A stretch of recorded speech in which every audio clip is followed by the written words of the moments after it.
তো ভাই কেমন আছে সবাই? আশা রাখছি সবাই ভালো আছো। চলে আসলাম একটা নতুন লং ভিডিও নিয়ে। আর ভাই এই ভিডিওটায় ভাই ফার্স্টেই কি বলবো, সকাল সকাল বেরিয়েছিলাম ডিউটিতে আর ক্যান্সেল হয়ে গেছে ভাই দুটো ট্রিপ পর। ধরো অ্যাপ্রক্স পিক আপ লোকেশানে আমি চলে গেছি হয়তো, আর কিছুটা বাকি ছিল 100-200 মিটার মতো, এরকম জায়গায় গিয়ে দুটো ট্রিপ ভাই। ফার্স্টের ট্রিপটা ওরকম ক্যান্সেল হলো ইন ড্রাইভে, আর সেকেন্ড ট্রিপটাও ভাই ক্যান্সেল হলো র্যাপিডোতে। আর এখন জানো যে তোমরা মোটামুটি আমরা যে কোনো অ্যাপে, মানে যে কোনো অ্যাপেই যদি আমরা লোকেশানে পৌঁছে যাই, উবেরে কী দেয় আমি জানি না, কিন্তু র্যাপিডো বলো ইন ড্রাইভ বলো এরা কোনো ক্যান্সেলেশন ফি দেয় না, ঠিক আছে। সকাল থেকেই ভুলভাল হচ্ছিলো আমার সাথে ভাই। তো তারপরে যে বুকিংটা আমার কাছে আসে, সেই বুকিংটা আমি যে রাস্তাটায় ঢুকে গেছি এই যে দেখতে পাচ্ছ, তো সামনে গিয়ে দেখছি রাস্তাটা পুরো খারাপ। তো কি করব এখন, যেহেতু আমার রাস্তাটা চেনা ছিল ওই জন্য আর কি ব্যাকে নিয়ে নিচ্ছিলাম গাড়ি। আর ব্যাকে নেওয়ার পরে মানে সোজা রাস্তাটা আরও ধরো ঘুরে যেতে হবে, 200-300 মিটার ঘুরে যেতে হবে, মানে রাস্তাটা খারাপ থাকার জন্য। তো কিছু করার নেই, সকাল থেকে দুটো ট্রিপ ভাই ক্যান্সেল হয়ে গেছে, ওই জন্য গাড়িটা ঘুরিয়ে আবার দেখতে পাচ্ছ যে নিয়ে যাচ্ছে অন্য রাস্তা থেকে।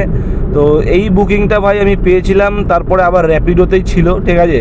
তো বুকিংটা ড্রপ ছিল হচ্ছে তোমার সল্টলেক সেক্টর 3-তে। আর মোটামুটি যা ভাই ফেয়ার দিয়েছিল ওই 20 টাকা করে গড়ে এরকমই কিলোমিটার দিয়েছিল, এসি বুকিং ছিল।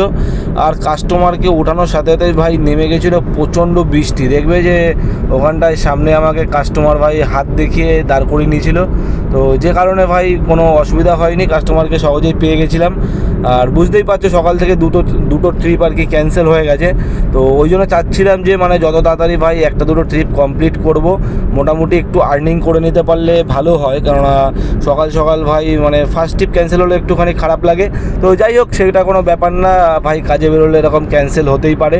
আর অনেক সময় এরকমও হয় যে আমরা ভাই মানে যারা গাড়ি চালায় ড্রাইভার ভাইরা, তো আমরাও অনেক সময় ক্যান্সেল করে দিই, তো সেটা ভাই ফ্যাক্ট না। তো যাই হোক, কাস্টমার এই যে দেখতে পাচ্ছ কাস্টমারের লোকেশানে চলে এসেছি, আর এখান থেকে পিক আপ করে নিয়ে চলে যাবো হচ্ছে সল্টলেক সেক্টর 3 ভাই। তো সল্টলেক সেক্টর 3-তে ভাই ড্রপ করার পরে তোমরা জানো ওই সব মানে সল্টলেকের ভিতরে তোমরা যে কোনো জায়গা থেকেই ভাই মানে আর কি অনলাইন থাকলে আশা করছি বেশিক্ষণ ওয়েট করতে হয় না। আমার তো বেশিক্ষণ ওয়েট করতে হয় না, কারণ আমি পেয়ে যাই ওখান থেকে ছোটোখাটো বা যে যাই হোক। কিন্তু সকাল সকাল যদি সেক্টর 5-এ তোমরা ঢুকে যাও, তো সেক্টর 5-এ ঢুকলে ভাই ওখান থেকে সেরকম বুকিং ভাই পাওয়া যায় না, কারণ ওটা হচ্ছে পুরো মানে অফিস টাইপের এরিয়া। তো ওখানে বেশিরভাগ সব অফিস ডিউটিতেই যায় সবাই। তো ওই কারণে ভাই ওখানটা থেকে সকালবেলার দিকে সেরকম বুকিং থাকে না। কিন্তু ওখানটায় সেক্টর 5-এ যদি তোমরা ভাই আর কি বিকেলবেলা 4টের পরে ওখানে ঢোকো, বলতে পারো 4টে, 5টা, 6টা, 7টা, 8টা, 9টা অবধি ভাই ওখানে র্যান্ডম বুকিং থাকে, র্যান্ডম বুকিং ভাই। আর মানে ফেয়ার কি বলবো, মানে খুব ভালো ফেয়ার থাকে ভাই। আমি আগের দিন একটা বুকিং পেয়েছিলাম সেক্টর 5 থেকে, ঠিক আছে, ব্যারাকপুর ভাই, 999 টাকার মানে ফেয়ার ছিল, ঠিক আছে। তো কাস্টমার যখন ড্রপ করে তখন 1000 টাকা পে করেছিল। তো এরকম ভাই ভালো ভালো বুকিং থাকে, ঠিক আছে। আর র্যাপিডোর ভাই এখন মানে সিস্টেম অনেক উল্টোপাল্টা আছে। যেরকম সিস্টেম উল্টোপাল্টা বলতে, র্যাপিডোতে তোমরা আর কি ছোটো শর্ট বুকিং নেবে, তো মোটামুটি 20, 22, 23, অনেক সময় 30-35 টাকাও কিলোমিটার হিসাবে বুকিং ধরতে পারবে। কিন্তু তোমরা যখনই র্যাপিডোতে একটু লংয়ের ভাড়ার দিকে যাবে, মানে ধরো অ্যাপ্রক্স 30 কিলোমিটারের উপরের বুকিংগুলো, 30, 40, 50 কিলোমিটার যে বুকিংগুলো, ওগুলোতে ভাই তোমাদের ফেয়ার যা দেবে তোমাদের মাথা খারাপ হয়ে যাবে, ঠিক আছে। আগের দিন আমার কাছে একটা বুকিং ছিল, মানে কালকের আগের দিন, কত তারিখ ছিল ওরকমই মনে হয় 16-17 তারিখ ছিল। তো আমার কাছে একটা বুকিং এসেছিলো ভাই, সেই বুকিংটা হচ্ছে তোমার ছিল তোমার রাজারহাট থেকে, তোমার ড্রপ ছিল হচ্ছে শ্যামনগর, ঠিক আছে। প্রায় ভাই 35 কিলোমিটারের রাস্তা ছিল। তো কাস্টমারের কাছে ফেয়ার দেখিয়েছে কত 530 টাকা মতো, ঠিক আছে। আমার কাছে ওটাই শো করেছে 532 টাকা, ঠিক আছে। তো এবার আমি কাস্টমারকে ফোন করার পরে কাস্টমারের সাথে যখন কথা বললাম, তখন আমাকে বলছে যে দাদা আমি এই ফেয়ারেই আপ ডাউন করি। তো ভাই আমি যেহেতু বুকিংটা ধরে নিয়েছি, কারণ আমি জানি যে ওনাকে মানে কথা বললে যদি অ্যাডজাস্ট করে যদি মানে যেতে চায়, মানে 20 টাকা করে কিলোমিটারে যেটা হবে সেটাই দিতে হবে, ঠিক আছে। তো সেই রকমভাবে আমি কথা বলেছিলাম। তো উনি ভাই প্রথমে একটুখানি বলছিল না যাবো না, হবে না, আমি এই ফেয়ারে আপ ডাউন করি, মানে 500-550 টাকাতেই উনি আপ ডাউন করে, এটাই আমাকে বোঝাতে চাইছিল। তো কী করে হয় আমি জানি না, কিছু আমাদের ড্রাইভারের ভাই আছে যারা চলে যায় এরকম, তো এগুলো যাওয়া একদমই উচিত না।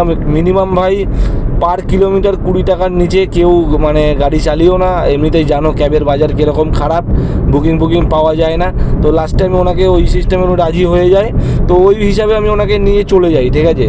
তো যাই হোক, এটাই তোমাদের আমি জাস্ট একটু বললাম, কারণ ভাই এখন মানে মার্কেট পুরো ডাউন চলছে।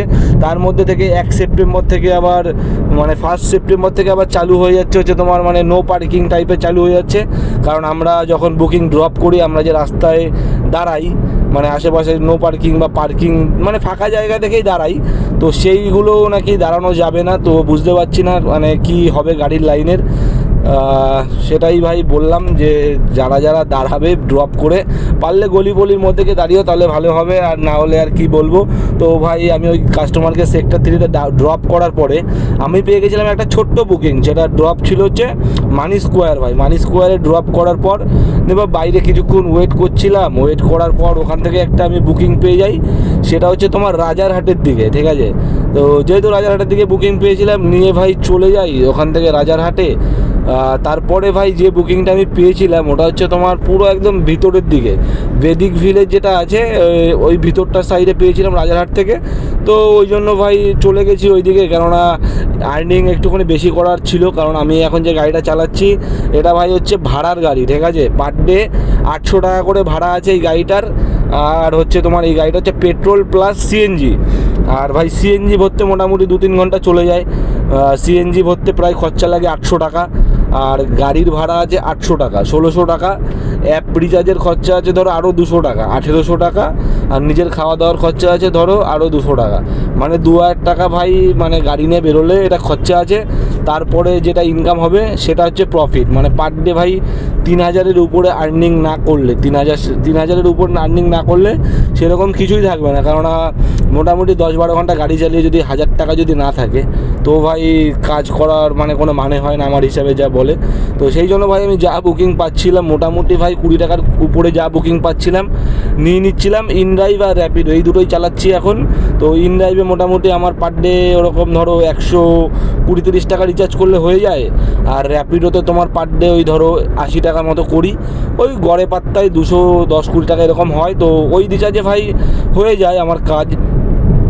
তো তারপরে দেখতে পাচ্ছ যে চলে যাচ্ছিলাম তোমার ওই কী বলে বিশ্ব বাংলা গেট ক্রস করে, যেটা আমার ড্রপ ছিল ওই তোমার রাজারহাটের ওই বেদিক ভিলেজের দিকে, ওই দিকটায় যাচ্ছিলাম। আর এটা আমি রাস্তা ধরে নিয়েছিলাম বিশ্ব বাংলা থেকে বাঁদিকে টিসিএসের যে রাস্তাটা ঢুকে যায়, তো টাটা কনসালটেন্সি যাই হোক, টিসিএসের ওই রাস্তা থেকে সোজা হয়ে বেরিয়ে গেছিলাম ভাই বেদিক ভিলেজের দিকে। তো ভাই ওই দিকে রাস্তাঘাট ভাই ফাঁকাই থাকে।